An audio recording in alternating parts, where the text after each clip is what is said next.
Welcome back to the Better Than Bitter Divorce podcast. Today, I have Donna Jean Kendrick. I am so excited for you to hear from Donna today. Donna is a financial planner, but Donna came to me with such an incredible story about reinvention and how she got to where she is today. So Donna is actually a widow, and she is going to tell us her story from the day that she really had this crazy life experience. That was a transition that changed the course of her life. I call that at Better Than Bitter a detour. You know, we don't expect detours to happen. We experience detours, and it is our choice on how we experience those detours. When I talk about a detour, it's like you get so aggravated when a detour happens, or you get agitated. You're so focused on all the different directions you have to turn to get back to your path. But sometimes during that detour, you might pass an incredible farm that you never knew existed.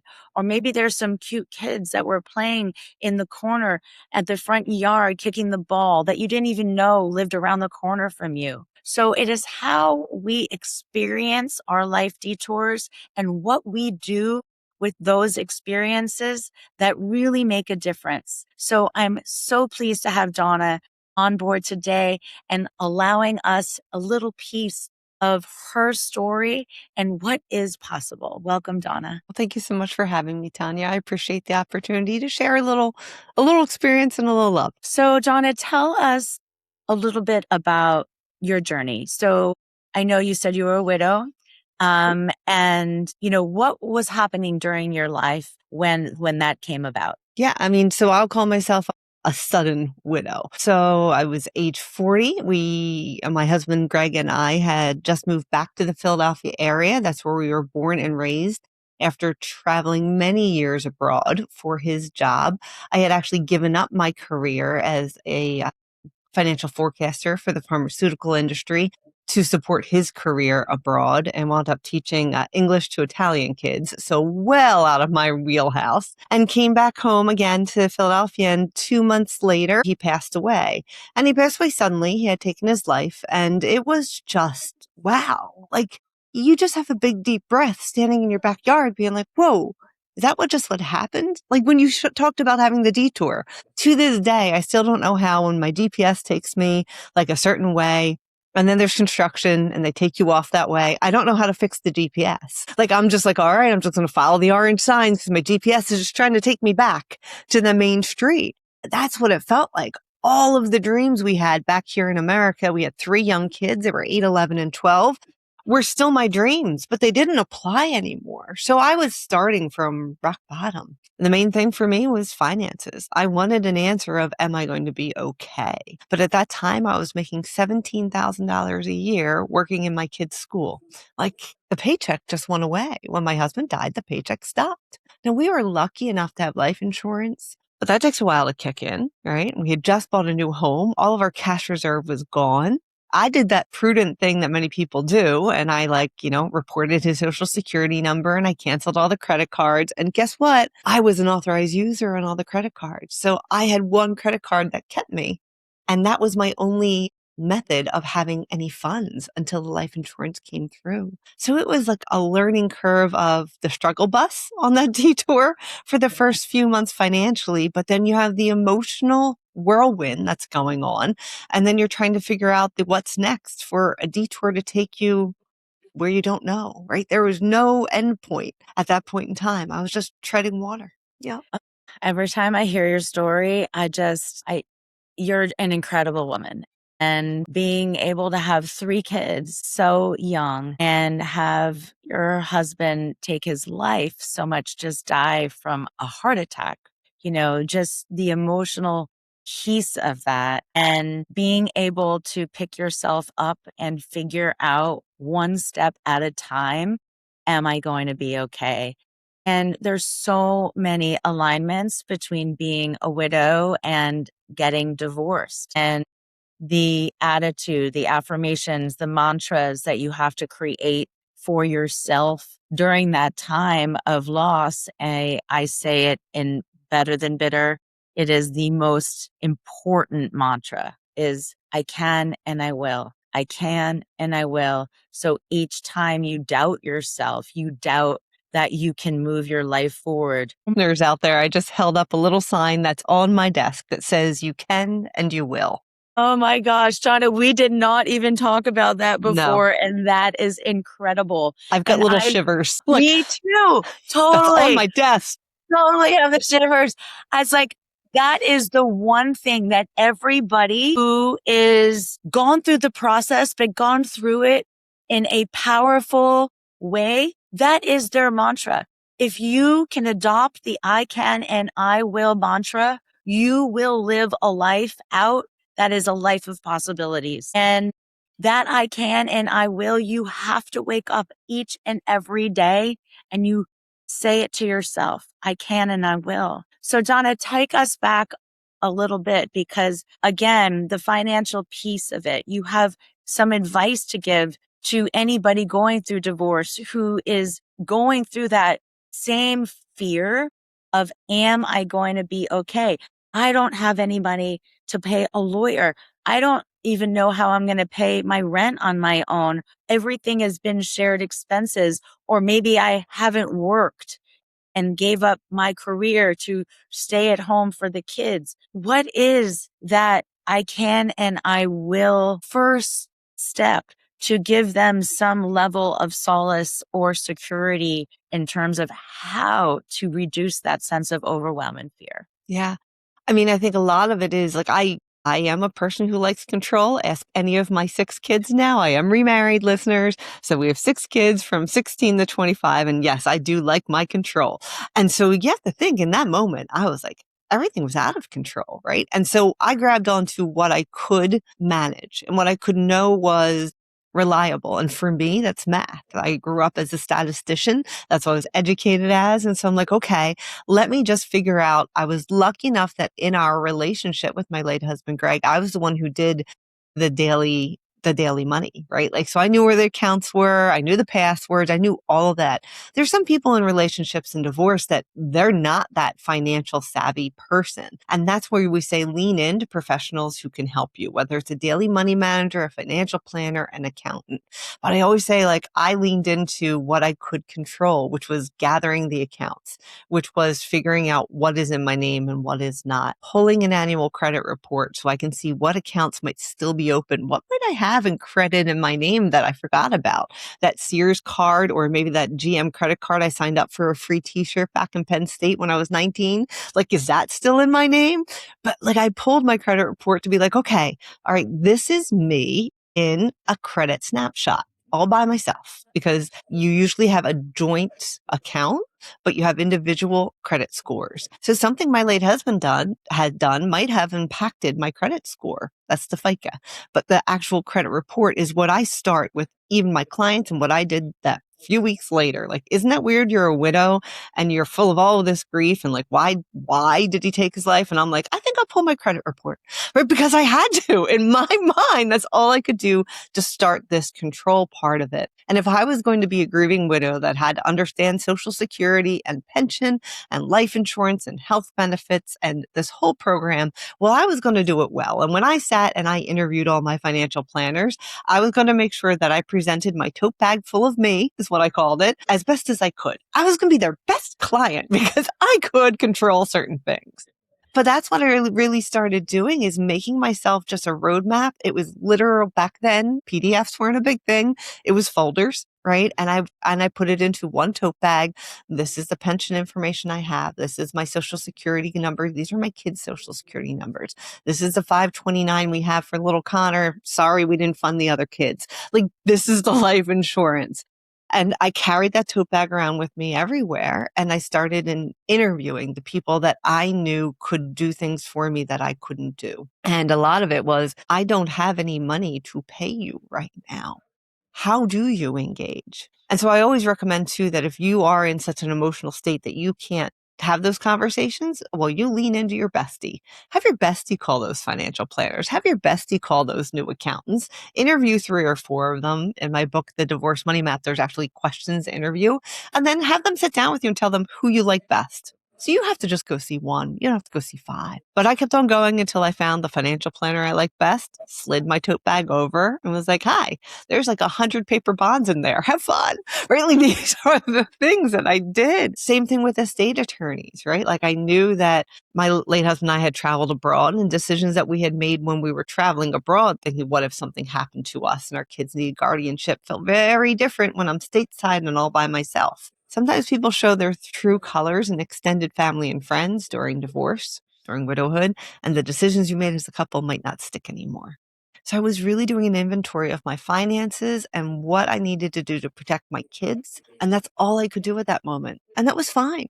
And I was really, I'm going to be very honest, listeners, I was just sticking my emotional head into the ground of sand. I was an ostrich, letting the world spin around me emotionally, and I was ignoring it.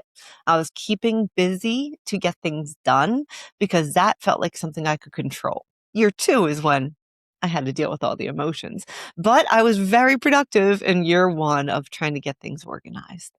So that's really where I started is 1, getting organized, and 2, leaning into the people that did things well that I could or didn't do at that time. So I have so many clients that weren't you, meaning that they were not the ones responsible for paying the bills. They weren't the responsible ones for keeping track of all the bank accounts. So for myself, I've always made money. I've always worked. But my ex-husband did all the money management. And although every once in a while I would step in with our financial planner, I had a document from him if I die, making sure that I had all of the information and all the passwords and everything. Because again, like if you don't take on that role, that's not your role in the household. It is twice as overwhelming, 10 times as overwhelming than where you might have felt because you're like, okay, the only thing I can control is what I already control. Like I already control this. I already know where all this stuff is. So I can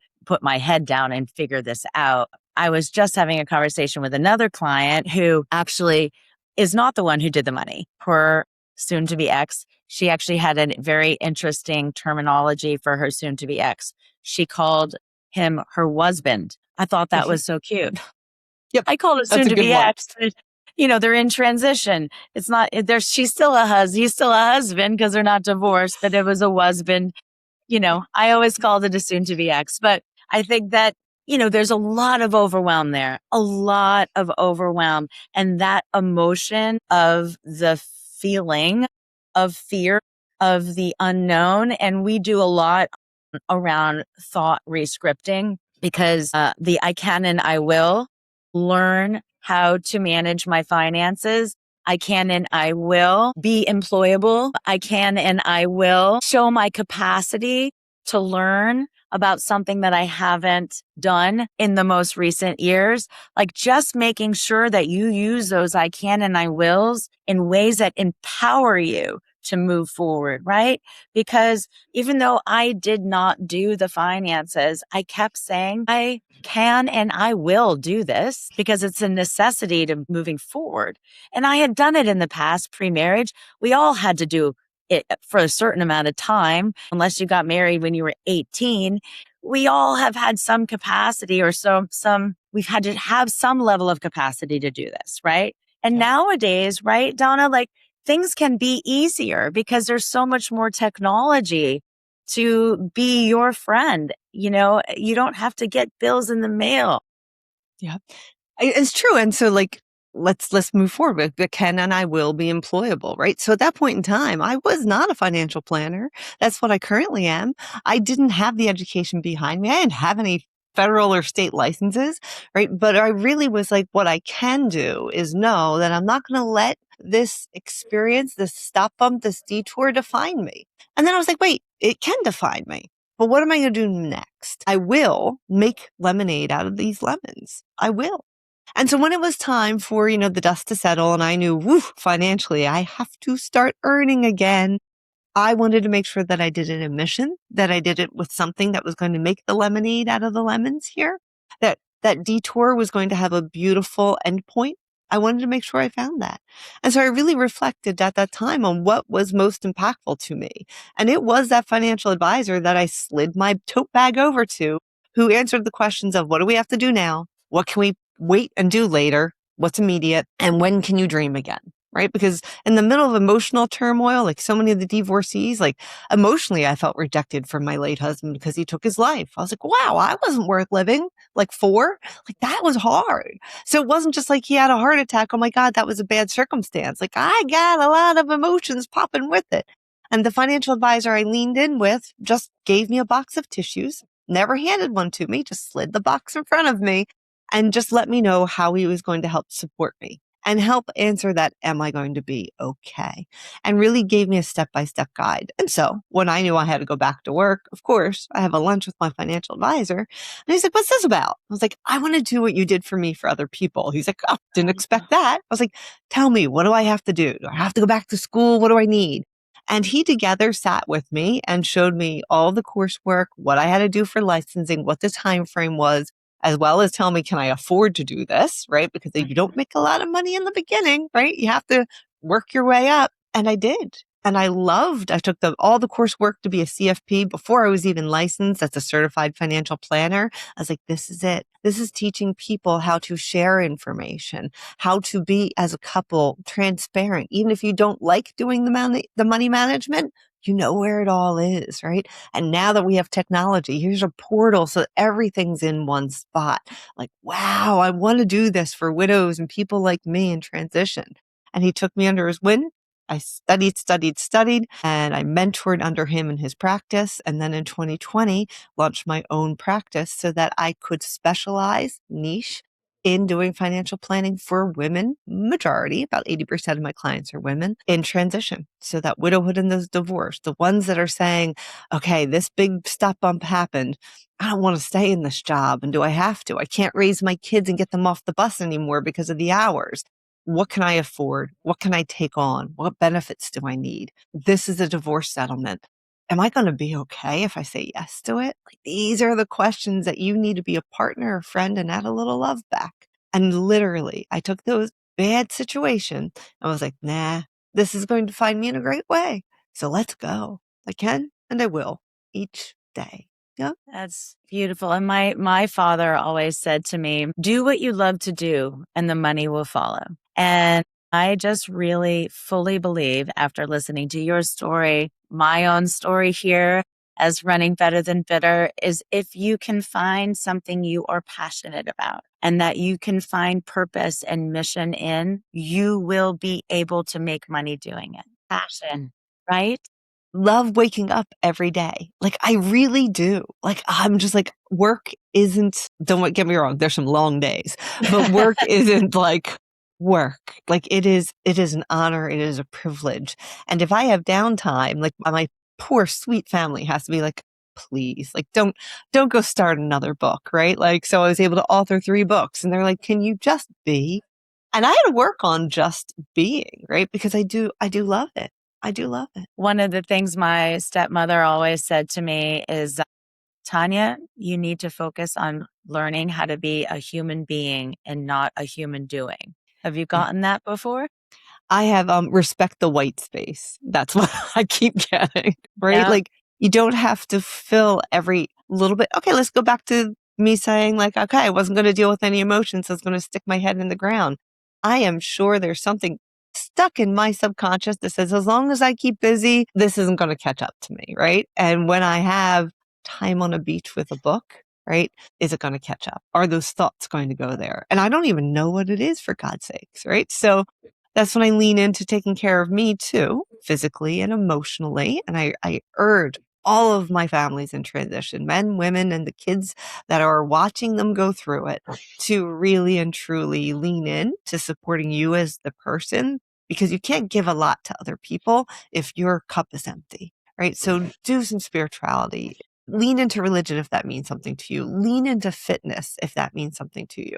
But take care of you, right? A meditation practice has been the key for me, right? That I can sit in quiet 2 times a day for 20 minutes and there's nothing scary creeping up in my head. It's all good. Like I can do this and slow the roll of life for 20 minutes 2 times a day.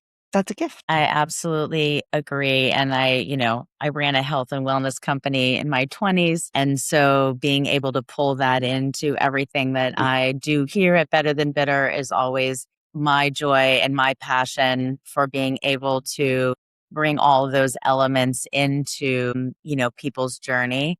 And, just like you, waking up every morning and having purpose and mission. And sometimes the work itself might not be, it feels like work, but when it sits behind a passion and a mission, it is so rewarding at the other end to feel like you're giving back and that you are changing people's lives. And so for all of you who are looking for, what is my path forward? I know I have earning capacity and I can and I will be able to support myself, but finding that mission, that purpose behind the work will be even more rewarding for you. And, building resilience is probably one of the biggest gifts that divorce or becoming a widow does provide. It shows you that we are built to do tough things and that we are built to take on what life gives to us if you believe that you can persevere. And so it all comes back down to the belief of what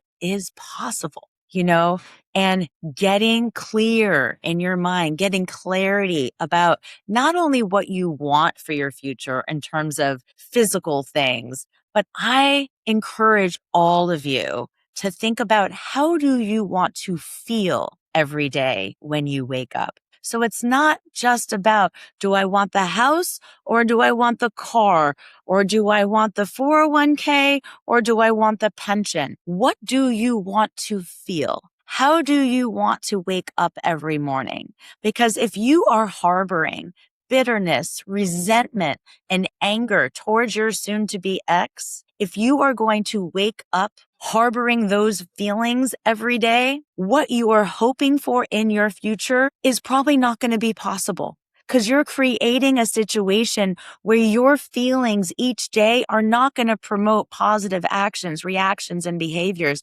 to get you that result. So Donna is a perfect example of, yes, she has a skill in compartmentalizing. Absolutely. I mean, I would just call her out on that. She's a brilliant compartmentalizer. She has the capacity to say, I can do this. I've created a design in which my life has been able to say that I can get stuff done. But instead of living in the woe is me, she's now created some positivity in the way she's going to manage her emotions. She's created a meditation practice where she's committed herself to 2 times a day to allow for her body to relax and feel and be with herself. So yes, it is a beautiful way to manage your life, to be able to have some level of compartmentalization where your emotions are not floating through your entire day. I do a lot of this coaching in terms of being able to say in defined moments, I'm going to allow for myself to be with myself in these moments and allow those emotions of vibrations to feel, right, Donna? So, you can tell me more about your experience, but I feel like what you've done, if you've created a place where you can function at such a high capacity, but yet still honor that white space, but you're giving yourself the white space, the time and the place to do it. Yeah. And there's one thing, and I love everything you said about resiliency. And I just, again, like for the listeners out there, in my glasses case, is the definition of the word resiliency, right? Like this is what happens in our world. So that's awesome. But I'll also say one thing that I always encouraged my kids to remember when they go through life, because it is really easy to get caught up in the emotions of life. And there's nothing wrong with it. We have emotions for a reason, right? But you cannot control what God does, and you cannot control what someone else does. You can only control what you do. So my next minute is my best minute. The last one's behind me already. So what am I going to do that puts me, my family, in the best possible situation in this next best minute? Because I can only control what I do. So when you talk about compartmentalizing, it is truly how I live my life, because what can I do best for my clients right now? What can I do best for someone who's looking for a financial advisor right now? What can I do best for my kid who's struggling in geometry right now? What can I do? And sometimes I can't do anything, right? So what can I do? Who can I find? Who, not how, right? Great book from Dan Sullivan. who can I find that can help me with this, make me stronger, or take this off my shoulders? The biggest thing, not in just financial planning, but in life, is lean in when you have to. There's so many people that would ask me after Greg passed, how can we help you? Right. And so now my biggest advice to everyone who might be trying to support someone in divorce or struggling with disease or widowhood is don't ask them. Just do. What can you do? Right. While they're away at football practice, can you rake the leaves for them? I don't care if they hired someone to do it. They just got $20 back in their pocket. Do that for them. Right. But lean in. Right. Or leave God a sweet note on a box of chocolates one day. You don't have to take credit for it. Just think about how happy that's going to be that someone cared. Like these are the things that aren't financial planning and aren't 401k and the whole bit. It's just how do we serve one another out of kindness? And that's the core. When you tell people that you're getting divorced, and anybody who's getting divorced will be able to identify with this, the first thing that comes out of people's mouths are, I'm sorry. And I begin to retrain people to say, I know that you're the one going through divorce, but the next time somebody tells you they're getting divorced, what would feel better to be on the receiving end? Would it be, I'm sorry, or how can I support you? And there's no reason why people have to feel sorry for people getting divorced. We don't know the situation behind the divorce, right? You could have wanted the divorce. You could have been in a very emotionally abusive relationship and tell people you're getting divorced and they say you're sorry. And you're like, oh yeah, no, you don't need to be sorry. Like I'm in a much better place now. So instead, just ask how you can support that person in their journey and their process, because we all need support. Just like Donna said, leaning in, asking for help. It's okay. What I encourage people getting divorced not to do is just throwing your dirty laundry everywhere and deciding that you need to tell the world why your marriage dissolved. If somebody, cheated on somebody, that's okay. You have a small inner circle that you allow into that information, but the world does not need to know that.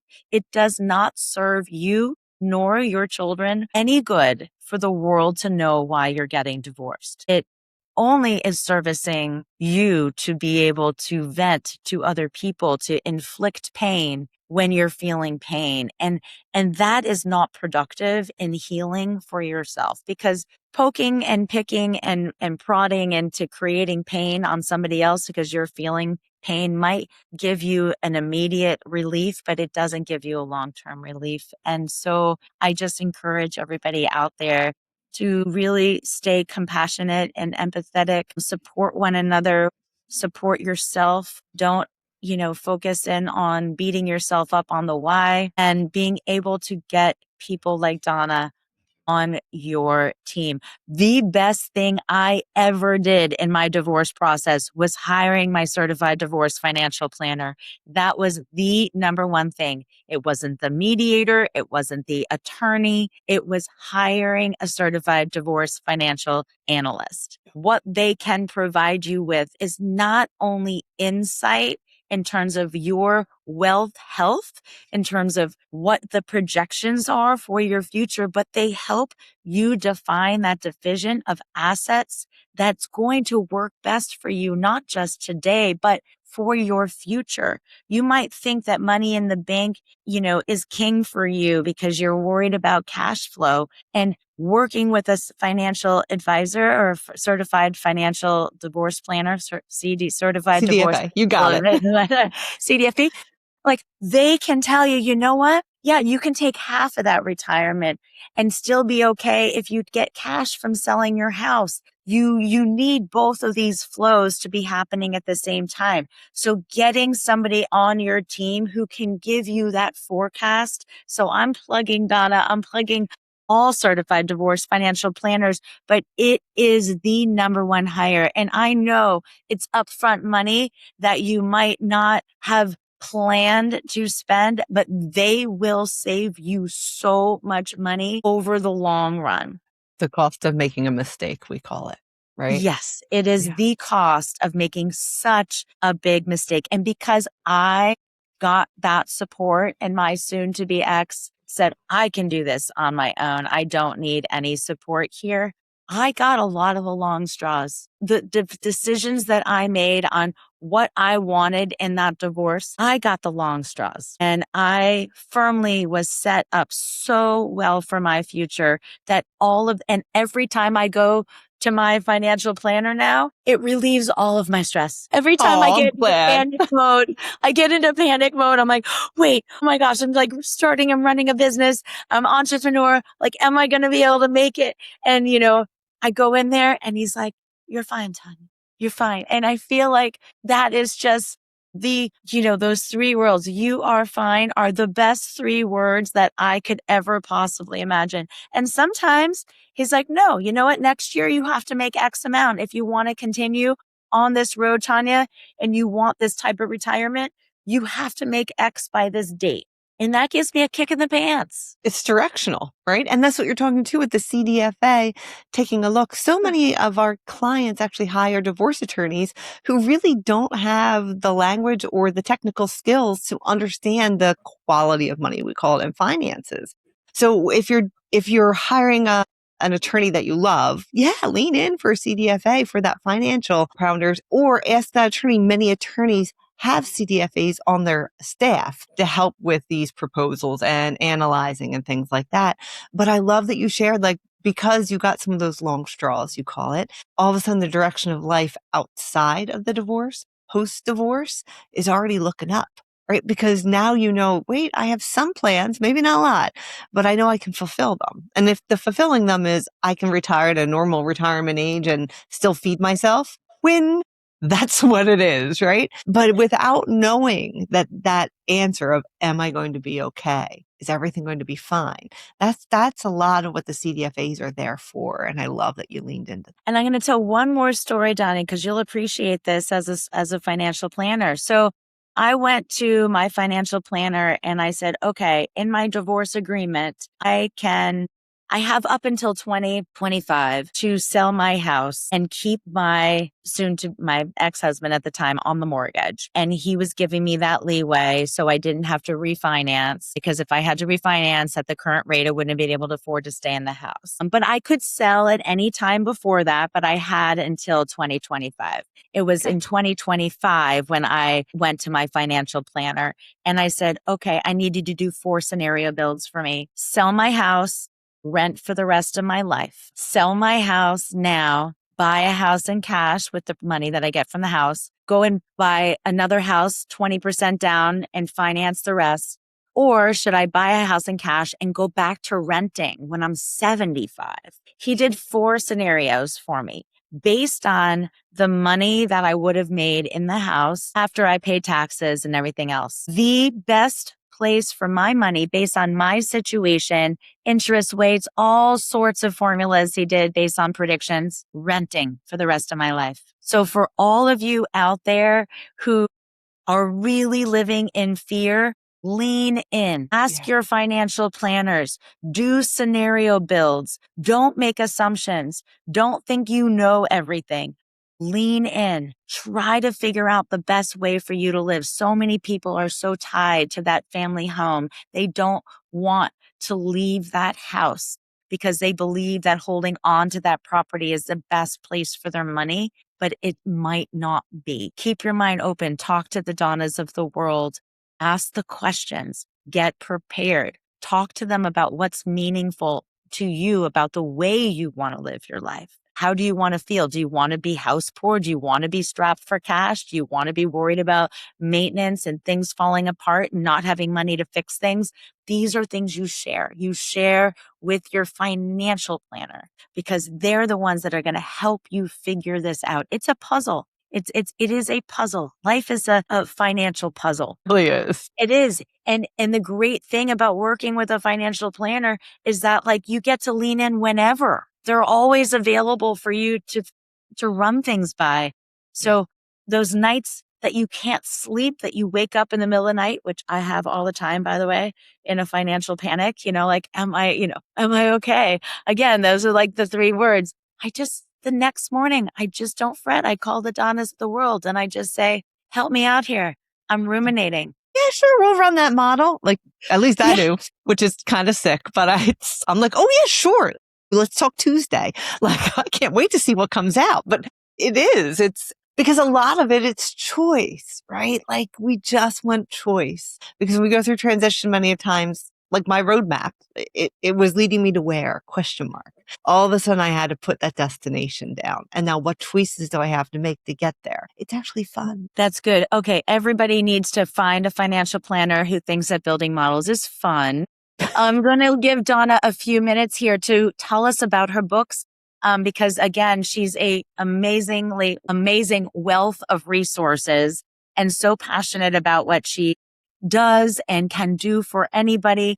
And again, her books are going to be a great resource for all of you to really dive in to understand what's possible. And she's also just such an inspirational woman, that I can and I will. The fact that we didn't even know we completely share the same mantra every day and that she had the resilience definition in her purse, in my eyeglass case, in her eyeglass. So, join us in being people who have experienced loss in their lives to knowing what is possible and believing in yourself. And Donna, tell us about your books so we can get everybody out there and making sure they read them. Oh, thank you so much for that opportunity. So my very first book was A Guide to Widowhood. Navigating the first 3 years with your heart, soul, and finances intact tells a little bit about my story. It's probably the very first time I ever told anyone how my husband passed.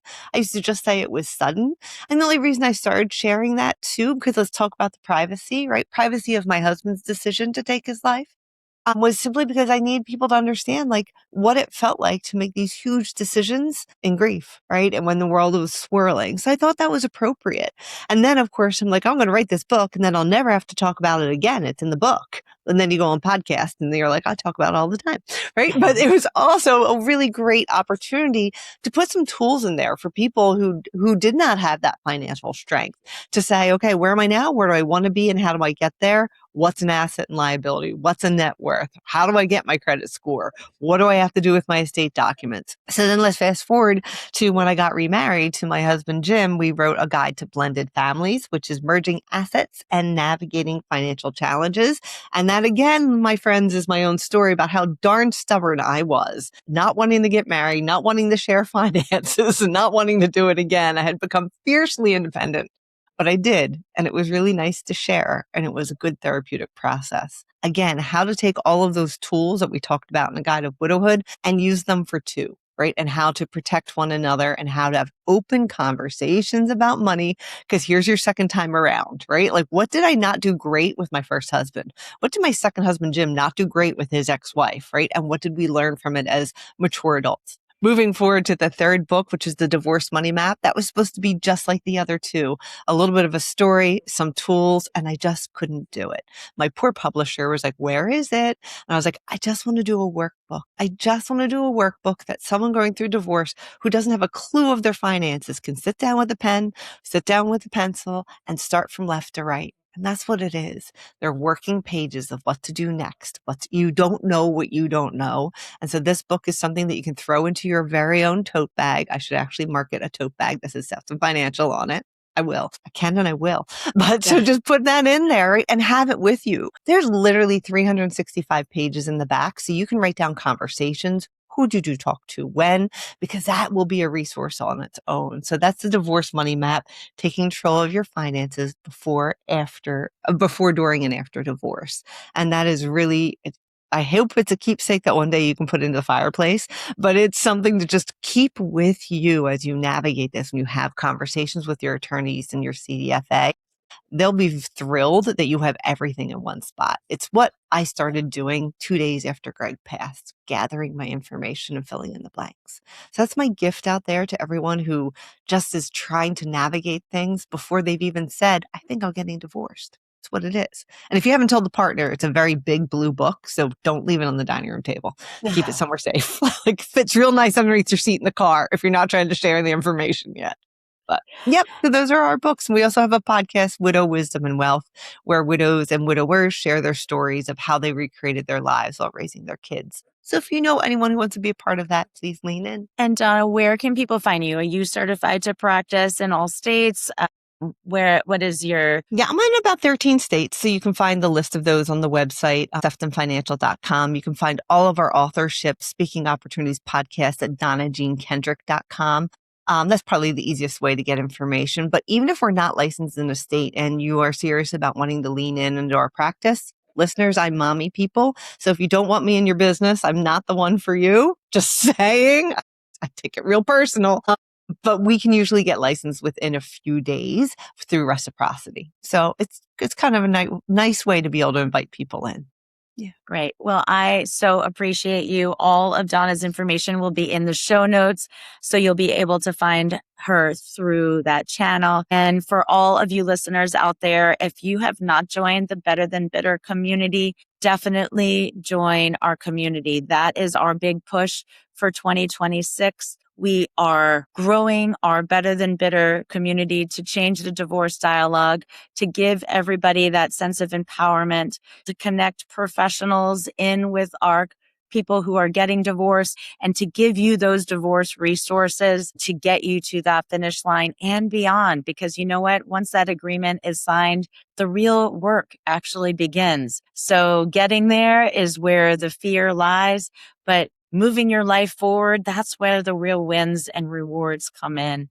So I'm going to say farewell to Donna, but we are both going to say, I can and I will move our lives forward. And I really appreciate your time today, Donna. You were a fabulous guest. Well, thank you so much. And thanks for having the same mantra. It feels so good.